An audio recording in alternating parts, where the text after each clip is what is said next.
Hey guys, this is Joe748, and I'm here with gambling expert and author, SD1. Now an author, officially. Officially an author. So we're just going to interview some of the authors from the book so you can guys get a little bit of background on some of the stories that you're going to read. So SD1, why did you choose this story out of all the stories that you have?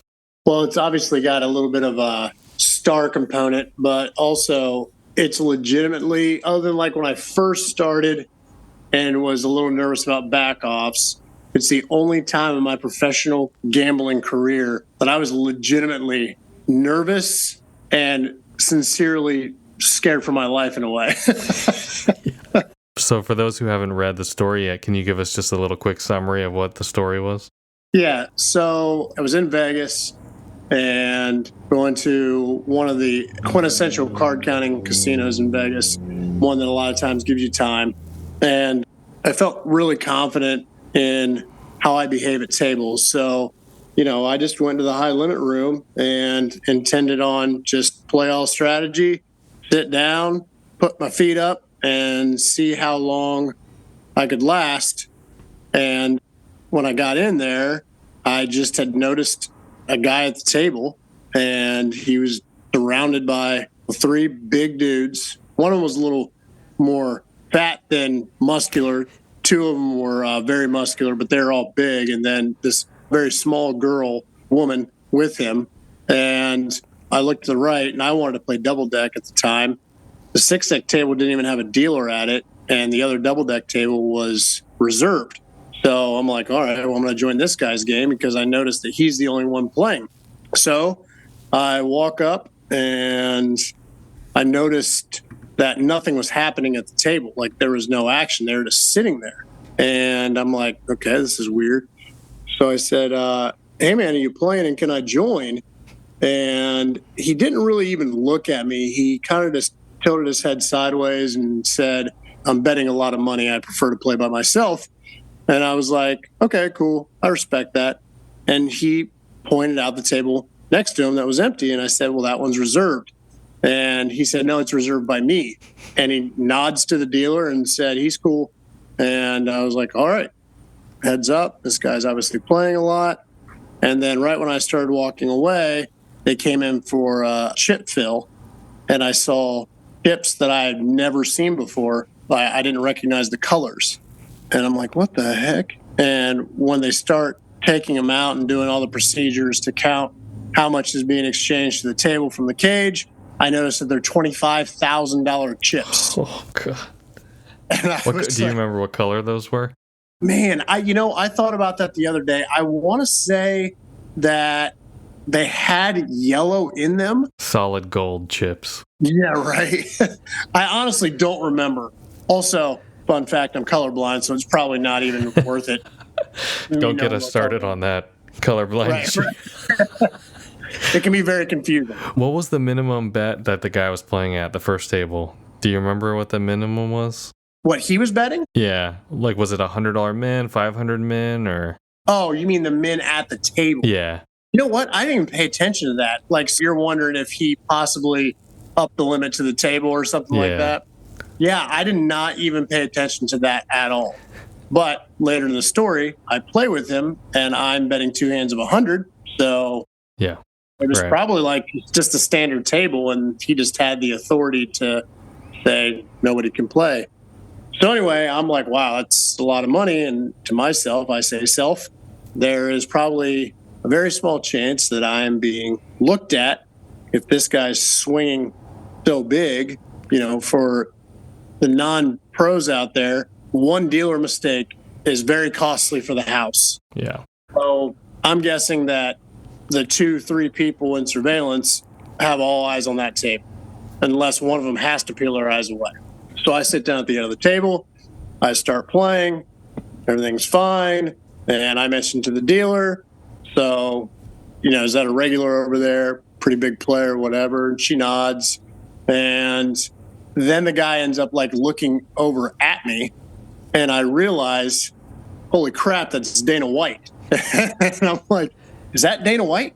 I said, quietly, which is difficult for me to do.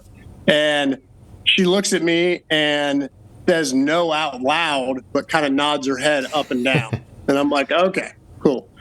So I get it. And I was like, well, thinking to myself, that's cool. So anyway, I'm like, this is good, right? So I'm playing. And then the guy just calls over and just asks the dealer if I'm quote unquote good. And she's like, yeah, he's good. And I'm guessing if, do I play the right kind of blackjack, non-gambler logic? And he asked me to join the table to mix up the cards. I don't know if he was having a really bad night, because from what I understand from some other interviews that I've read since, he generally does play by himself. He was super polite when, he gave me his table, his reserve table, I guess, so he could switch whenever he wanted. And when I sat down with him, he was a really, really nice guy. For the most part, he played pretty close to the book. I would actually say his basic strategy is better than your average blackjack player on the tables. However, he is still a gambler, and he definitely takes his shots and follows his gut and does things he definitely should not be doing. Do you remember something he was doing that was like off, or not doubling when he should and doubling when he shouldn't? Yeah. That kind of stuff. Taking his shots. He's a big gambler, self-admitted. So I didn't think this through before, they're probably not going to look at me anymore on this table or that table. They're probably still looking at him. I don't know if they're going to catch my spread of 2 times $100 anywhere to, 2 times 5 or 2 times 6 on this double deck game. It was a risk, but it was an opportunity to play with Dana White. So I was like, yeah, cool. But I didn't think through what could go badly. And in blackjack, as you know, Joe 748, there are counts that call for us to deviate from basic strategy because there is more value in it for us. So one of those things arose, and my hands were working faster than my brain. And halfway through the motion to actually do what I was supposed to do, my brain caught up with my automation, and I was like, oh my gosh, what if this goes wrong? And decided in the moment, what? Screw it. Well, what did you do? So I was doubling on a hand that most individuals at a blackjack table don't typically like. And it's considered a quote-unquote strong hand. So it was a soft 19. Oh, nice. Yeah, it was a soft hand that, is a quote-unquote strong hand against a dealer's bust card. And I double. And he had a bad hand, just a stay hand, like a bust hand versus the dealer's 5 or 6. And his other hand was a 20. I remember that too. So he kind of looked over at me, but not didn't turn his head again. He kind of just I could see the expression. I could feel the tension. And I'm just thinking, oh my gosh, here I am with and I had actually upped my bets a little bit because I was feeling very cocky and confident that I could actually play even bigger. Oh yeah. And I remember when I put the bet out and I had raised my bets, he made this comment about being a big bet. And I looked at him and was like, not as big as what you're betting, man. Yeah. And the dealer, when they flip over their whole card, they had a 5. They essentially made 11. Oh, God. And when the count's really high, obviously there's a reason we're betting more. There's more 10s. It's 10s rich. So I'm like, great. Every card counter's seen this a million times. Here comes the 21. My heart was racing. I mean, I am going to die tonight. Or I'm just going to be kicked out of the casino simply because he said that guy should never be allowed back here again, or upsets him and they don't want anything to do with me or whatever. So the next card comes, and luckily it was a small card. And I was like, oh, there's hope. But I've also seen this play out so many times. I'm like, you're right, still going to make 21? The dealer busts. Nice. And I don't think that I actually was breathing for that amount of time. Butthole puckered, not breathing, heart racing, palms sweating. I'm just like, my gosh. And it worked out. and I breathed a massive sigh of relief. And he made a comment about it being a ballsy or a gutsy call. So played it out, count drop, shoes over, double deck. It's pretty quick. And I decided that I was done with that. I'm done because eventually it's not going to work out, right? Yeah. And I thanked him. He was really cool. And that's pretty much the story in a nutshell. And it was a lot of fun. It worked out, but man, was it gut-wrenching. You think if you got 2 10s and it was time to split, do you think you would have done that? Well, I don't split 10s in Vegas, so no. Yeah. I don't know I honestly don't know if I would have the courage to split 10s. As aggressive of a player as I am, to split 10s with someone at the table who's betting like 25 grand a hand. Yeah, times 2 hands. Oh my God. He's got 50K on the table. Wow. And could you imagine just one of those mistakes from the deal, like how much that would have cost them or him, either way? Yeah, and so as many times as you and I have seen mistakes go both ways, I mean, that could be real bad for the casino. I mean, how many times, as big as you've bet, as big as I've bet, and I have been under what you've maxed out at, like how many times have you won 25K in a session? Yeah. A handful of times? Yeah, very few. Yeah, very few. Yeah. And you're talking one mistake swings $25,000 one way or the other. God, I mean, even like his non-perfect basic strategy, I wonder how many thousands of dollars that adds up to over time, him missing out on. Yeah. I'm also curious. I mean, it's a good round number, but I also wonder, like, has that dealer messed up paying him a blackjack before? Like a really common thing to do. Yeah. It's not like, we see dealer mistakes because they're so used to paying them on, say, $25 or whatever, but then you're dealing with $25,000.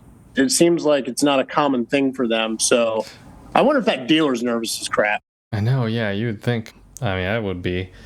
Do you remember how many chips he had in front of him at the table there? Was it a ton of 25? So how many is, so when they bring in the chip fill, a full rack is 2, 3, 4, 5 sections of 10? I don't remember. So one column. I mean, when they brought in the chip fill little acrylic, white box, he probably had 4 rows. Wow. They're on his side. Crazy. Yeah, it's nuts. But he apparently loves it. He's a very big gambler. And I've heard him talk about his wins a lot and smile about them. Hey, that's a lot of expensive comp dinners there. 500 grand breakfast. Yeah, well, I wonder what his comps look like. First of all, the guy can buy anything he wants. So I wonder what they even do for him. Yeah, right. He just loves to gamble. Hey, that's probably all they want. They want thrill. Yeah. It's insane that there have been casinos that have not wanted his action because they're afraid of his action. Yeah. Quite literally. Right. Because variance is variance, whether you have a negative EV or a positive EV game. We know that. Mm-hmm. So he can go on a big heater. Right. Yeah. But what does the heater look like to him? Millions? Yeah. I mean, yeah, you could have a gambler who wins 100 hours over time and still be up. So that's not unheard of. And imagine being up 100 hours at his level. It would probably wipe a smaller place out for quite a while. Yeah, but we're talking about a Vegas casino. Yeah. That says we don't want your action anymore. Yeah, wow. Same. Do they not trust their own math? Yeah. It's just crazy. And it's clear he's not doing anything. Yeah. There's not a daggone thing AP-oriented around him, but there's this lore around him because he is such a big player. He's given interviews. He talks about things all the time and whatever. But there are some other notable celebrities. I remember Charles Barkley being interviewed about, because he doesn't hit 16s ever. Charles Barkley's no, you're crazy. You let the dealer bust. And he's a big gambler, and he always is that's insane. I think Andy Block actually corrected him in some interview or whatever. I don't know if he was talking to him or not, but he was like, yo, you definitely want to hit those 16s, basic strategy. Charles Barkley wouldn't have it. Yeah. He was like, no way.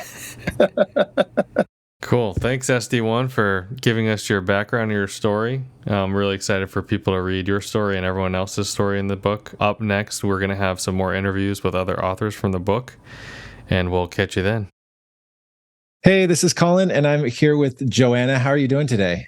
I'm great. How are you? I'm good. I'm good. So I thought to introduce you, I would read your bio that you gave us. Sure. Okay. Joanna Henderson lives in Washington physically and the south of Italy mentally.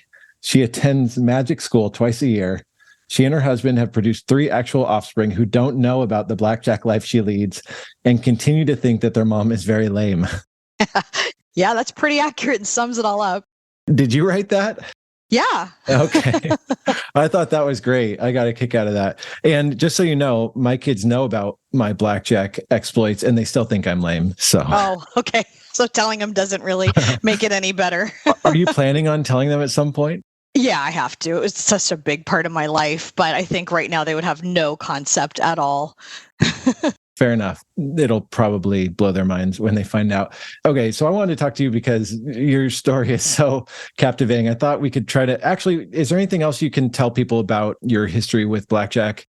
Yeah, it's been really a wild ride from the actual beginning. I remember I was driving and I got a call from my astrophysicist friend who is just one of those people that's extremely calm. Her voice never really, has any fluctuations. She's just extremely calm. And I thought something had happened and she was like practically yelling in the phone. And I'm like, what is it? What is it? She's like, you're not going to believe this. How would you like to make money playing cards? She knew I loved cards, like physical cards or playing whatever, Go Fish or whatever it was. I just loved cards, which actually is why I also do magic, but that's another story.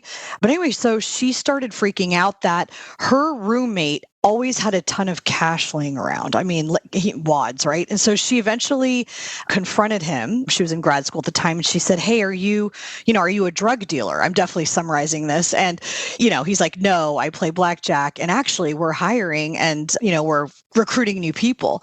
So she was really relieved that he wasn't a drug dealer, but still didn't really understand it. But anyway, after talking to him for a while, she learned, about the potential to play blackjack. And although she was only mildly interested, she knew I would be extremely interested. So anyway, she just told me all this, like I said, semi-yelling. And I'm like, what are you talking about? What are you talking about? And that began like the rest of history, as they say. So essentially, I met up with her when she wasn't yelling at me, and I met up with her roommate, and, he explained to me how it all works. And I trained for weeks and weeks and weeks. And then the next thing was crazy. I flew to Vegas by myself. I was really young at the time. And again, it's like everything is out of a movie, including these stories, but they're all true, but you don't tell anyone because no one would believe you. It all sounds like fiction. Also, it's just so crazy. So I show up with a backpack. I'm by myself. A car pulls up. It's hard to really explain this, but just these characters are in the car, and I got in, but they weren't really saying very much. So actually, about 3 minutes in, I started yelling, and I'm like, pull over, pull over.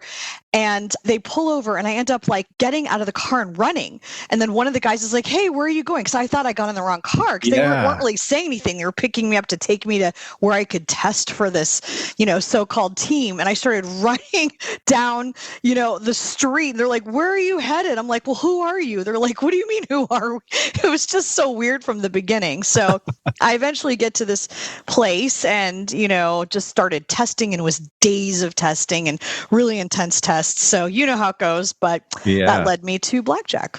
That's awesome. So you played for a large team for how long? Oh boy. So I played for several large teams. This one was the largest. Gosh, how many years was that? I should know this. Oh my gosh, I can't remember. A few, because it was intense. You did a lot in a few, like maybe 2-3 years, something like that. And then another team for 2 years, and then another, kind of went on from there. But yeah. Awesome.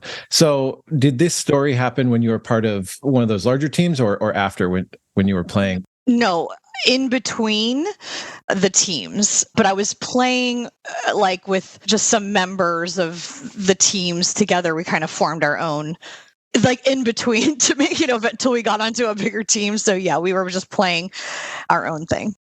I know that you guys did that, and there are some other people I know that they'll put together a large team for a big play, but in between there, there'll be little side, bankrolls or whatever. And I'll give a little backstory. So the story you gave us is called The Seven Tonys. And you gave us multiple options, but this one was like, wait, what? What happened there? It's crazy. I know. It sounds ridiculous, but it's so if people want to read, the story, it's in the new book, Tales from the Felt, but I thought it would be fun to hear more of the backstory. So what were you doing in Vegas, and just kind of tell us what transpired, and don't give away the ending, but everything else I think is just fun to hear. I just don't know. It's so insane, Colin. Like I to this day, I swear, and I haven't even told the story a lot because again, it just sounds like one of those things that couldn't possibly happen. Like maybe there's like some exaggeration. I'm telling you, it is literally what I said in there. And I am not kidding you. And so it was kind of back in the day with like business cards. Don't laugh. Hey, I still have business cards. Oh, sorry. Like I said, right? It's like now. No, but and I don't want to give away too much of the story, but I had the business card of I was married to an individual at the time. Oh, that's a whole other story also. But when you play, you have these reasons why you're there, quote unquote, and reasons why you're, gambling so much money. And so, my reason was just that I hated him and I wanted him away from me. And like, I mean, there was like this elaborate story with that. And it just so happened, and this is just my bad. And I mean, a mistake is an understatement, but the card fell out and an individual picked it up and put it in their pocket. And then so began the plot to terminate said husband. I mean, like literally terminate. You can imagine that the individual was of a large organized variety, which I didn't know exactly when we were playing, but I mean, they were also gambling crazy, which is why I liked that particular table because they were like arbitrarily like throwing down whatever they were doing. And I was doing what I was doing, but I mean, the whole scene was crazy. But the fact that the actual card of the actual husband, fell out was just like, it was awful. So do you remember what they were betting or any idea? Oh, yeah. Well, I mean, no, like up to table max. Like it was 5,000 or something. Yeah, it was like 5,000. Yeah. I mean, not every hand, but it was truly arbitrary. Like it was like 500, 1,000, 5,000, it was just, there were such like characters of humans and we were having a great time. And so I was pretending to just be completely, wasted, and I hated my husband and I was relying on their, emotional support at the table because, people bond really quickly in weird ways. And I was like, oh, I love you guys. You're so sweet to me. I didn't know there were more of them behind the scene or the fact that they were, of a particular organized variety.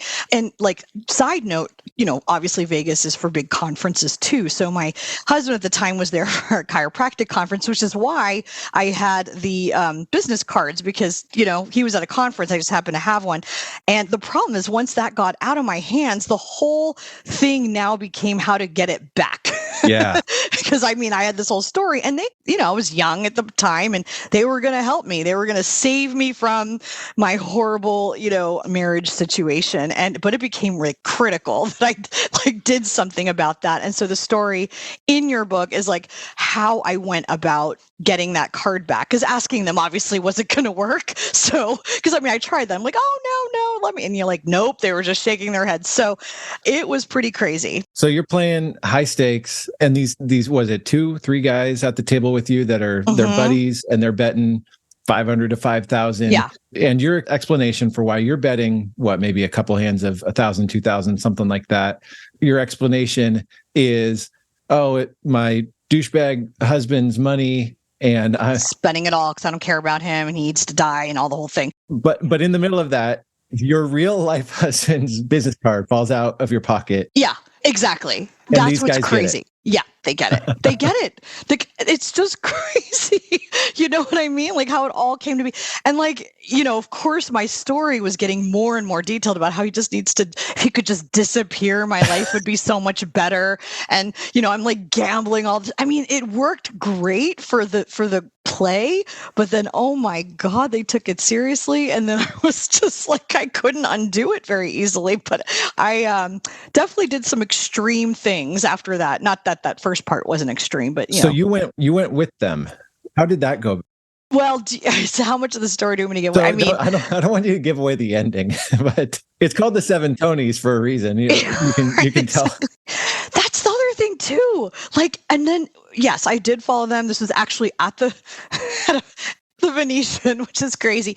And yes, I followed them and met them. And of course I had to go by myself because that was part of the story. And then I'm like trying to text the other people, like, this is like a really, I'll explain this later.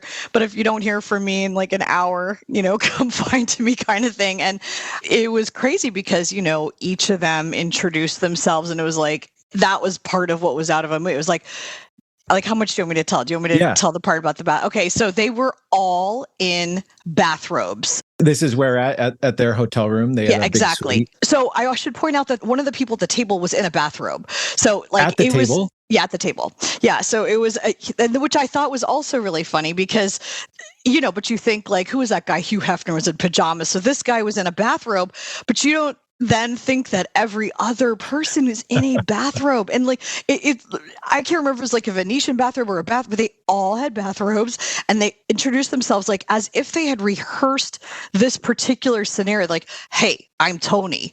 And then the next one's like, hey, I'm Tony. And I was just like, oh my God. Like, hey, I'm Tony. Like they all were Tony and they were all in bathrobes and there were 7 of them. And I was like, this is crazy on every level. Like they're all Tony, they're all in bathrobes and they're all sitting like around the it was a suite, obviously, right? So like these couch areas, they're all just there, chain smoking and drinking and everything you think would be happening, like their look, their accents, like they were clearly like, New York Tonys, I think. I it was just ridiculous. And there I was with all the Tonys and I'm like, I got to get that card back. So because they're ready to take care of they're going to take care of it. Husband for you. Yeah, exactly. Tell me a little more about this. I'm like, actually... but nothing worked. It was just like, sweetheart, you want a drink? And of course, I can't do that either. So, oh my God, it was so crazy, Colin. So that's obviously, I wouldn't normally have business cards, but, and I never did again, did anything again. And in fact, I modified like what I brought completely to be like an empty purse with like just the essentials, credit card ID, some cash, and and then the cash you play with. So, oh my God, did I learn from that? But that was horrible and funny and crazy. And thank God it ended all right. And now we have a great story I know, that can finally be told. Someday you can show it to your kids. Yeah, I don't know. That one I might skip. But yeah, I'm sure so many players have ridiculous stories like that. I mean, I've personally been witness to just things you wouldn't normally ever, hear words strung together to form, these scenarios. And it's great that you're compiling something that actually captures all the things that have happened.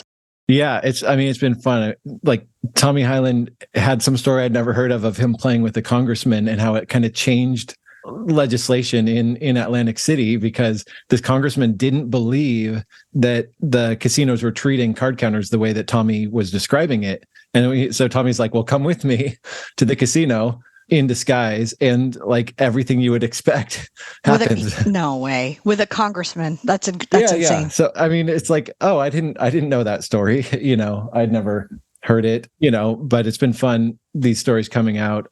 And by the way, I let some family members read your story and everybody's like, did she make this up? No. Yeah. But no. I'll say this. I've had countless people say on the internet that I'm making up the stories I've told or the profits I've made or whatever. And it's like, yeah, people just don't believe the things that happen, when you do many years of high stakes blackjack. Yeah, that's a thing. And there's always some story, but then there's like the extreme crazy ones. And this was by far the most surreal and unexpected. Like everything just had to fall into exact place. I had to be at that moment, with the guy in the robe and like, just the whole thing was so nuts. And it's nice to be able to like get that story out because, I never said a word to anybody about this because it was just, except the people I was with, eventually they're like, oh my God, but yeah.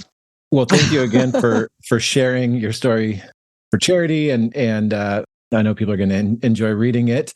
And sometime maybe I can lure you into doing a full podcast with me. I'm sure people would love to hear more.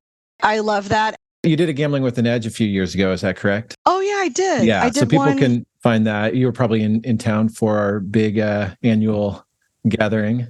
Wasn't that nice? Yeah. I tried to just keep in touch with all the people who would understand these types of stories or you can relate to. And yeah, so I did do one podcast with Gambling with an Edge, and I'm open to more. Well, people can check that out and hear more of your story. But thanks so much for sharing the 7 Tonys with us. All right. Thanks. Enjoy reading it. All right. So I am joined with Mr. Dusty Pink Chip. How you doing, Dusty? Fabulous. Doing good, Colin. How are you? I'm good. So for those who don't know who you are or what your backstory is, maybe you can give just the real short version of your history with card counting. Sure. I started playing poker in my living room, and it made my mom, she learned blackjack. So I taught her poker. She taught me blackjack, the very basics of card counting. And then Mr. Colin Jones completed my training. I joined the team, and we were off. Yeah, the church team. Yeah, and you won multiple 6 figures for the church team, played around the country, all that stuff. Yep. So you're joining us to share with us a story. And what's fun for me is I actually don't even know the whole story. Because you told part of it. We had our own private message board that was part of the church team. And you're a very funny and enjoyable writer. And you told part of it, and then you never finished it. So we harassed you to share this for this book, Tales from the Felt, that we're putting out for charity and is actually out now by the time people listen to it. And you did, but you had to condense it because these are short stories. And so what I want to do is I want to hear the whole story. Oh, man. Oh, my gosh. So start with, it started with a trip before the infamous trip, right?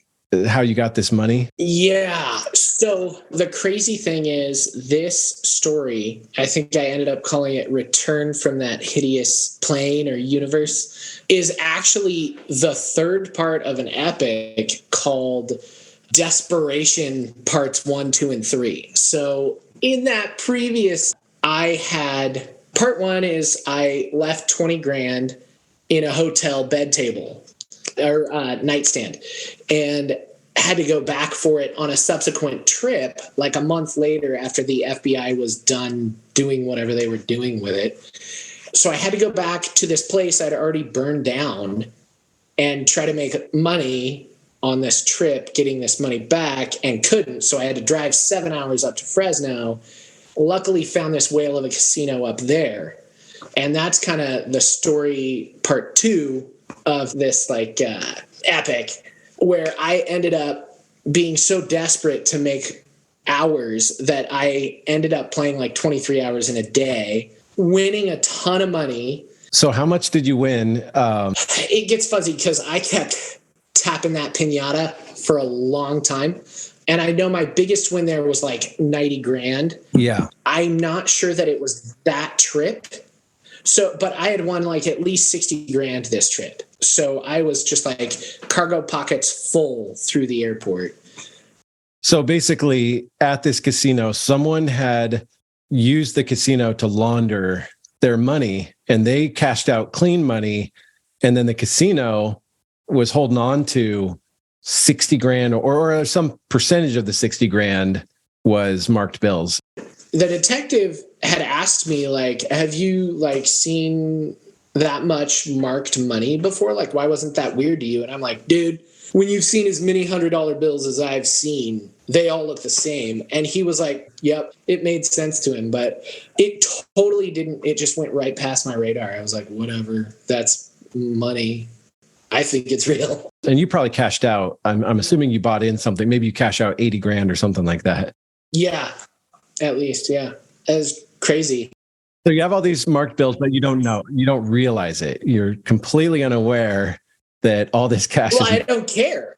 Yeah. Like, as far as my knowledge of money laundering goes, that's why you have to fill out a CTR. Like, that's the only reason I have to ever give ID in a casino is because of some stuff that criminals do, So it totally just whatever. By the time they put it in my hands, they're supposed to shine the light on it and use the marker and all that stuff. Like, that's not By the time I get it, it's real money. Yeah. So you get the money, and then you go on this subsequent trip a month later, probably. Yeah, about a month later. Business as usual, man. Just trying to grind it out. And yeah, that's where this starts. Okay. So just walk us through it. You probably brought with you 60, 70,000 on a trip.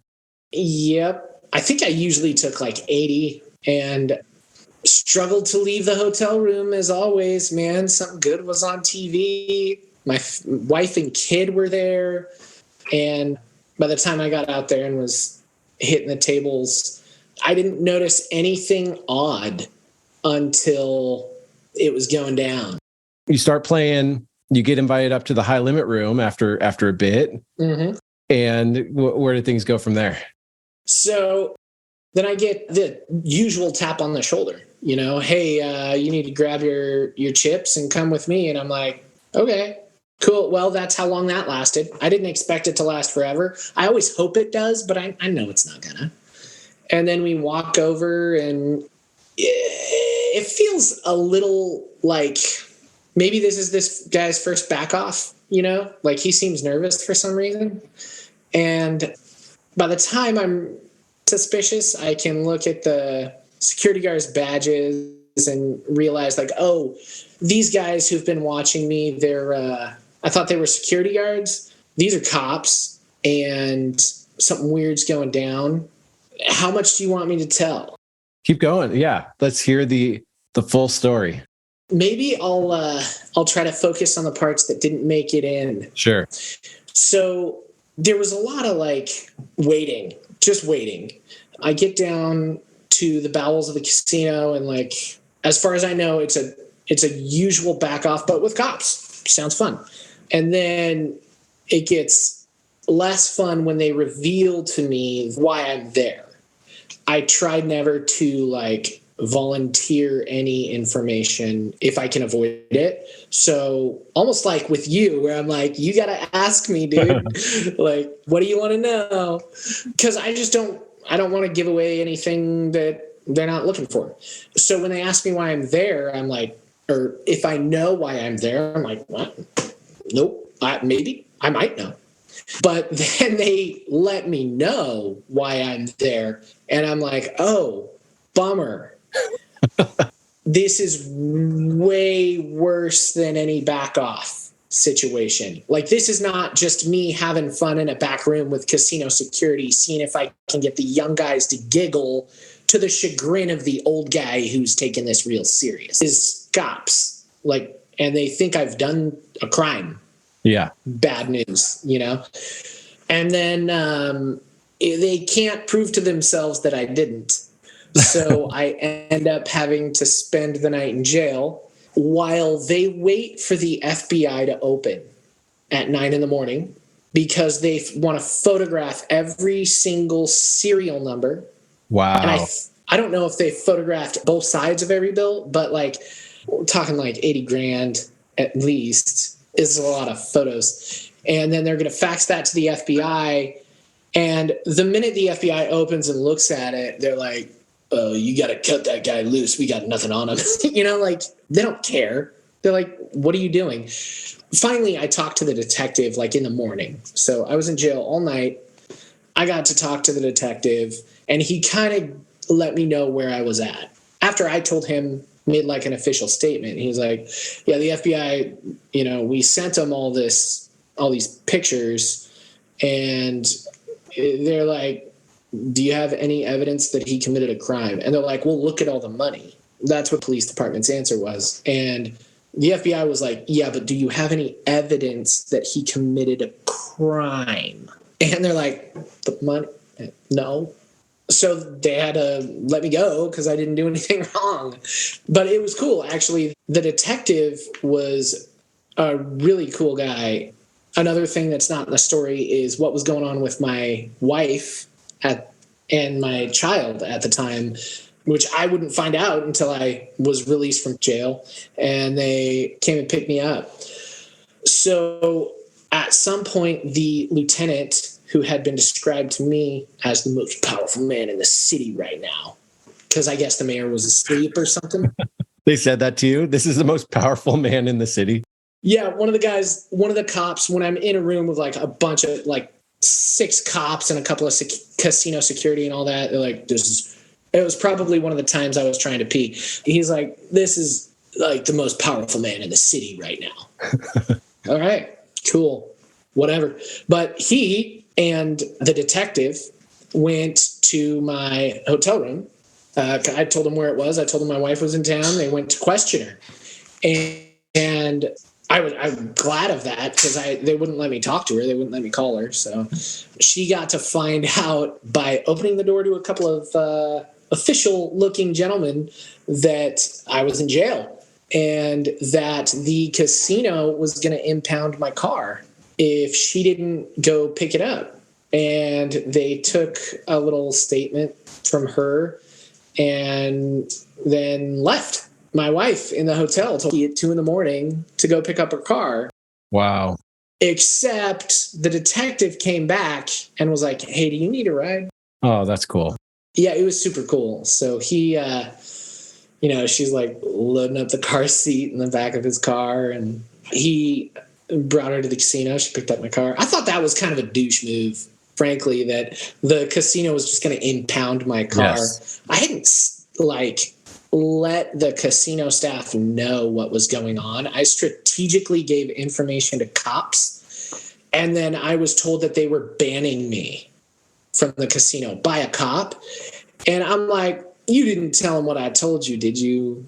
But I'm sure they did. Yeah. So I think it was like their little kind of jab, like, take that card counter. Yeah. So then what about the money? The money, they had to give it back because it was in my possession when I got there. And, even though it was marked. So they just had the serial numbers and all that, but you get the marked bills. Oh, of course. Of course. And I take them to a different casino, buy in for chips and cash out for clean money. Don't you know how this works? Well, yeah, it was just the one casino that figured out, that they were marked while you were buying in with them. Right. And it was also interesting because I was told the casinos to watch out for marked bills because of a rash of bank robberies in the area. But they were looking for 20s and my bills were hundreds. And then I remember sitting in the back of the squad car and like reading the report through the grate, the metal mesh, and reading that off the cop's computer, like, oh, the casino called because of a suspicious looking college student looking guy with too much money. I'm like, that's weird. So I don't know which version of all that is the truth. I'm guessing the one in print, but seems like I was getting profiled, Yeah.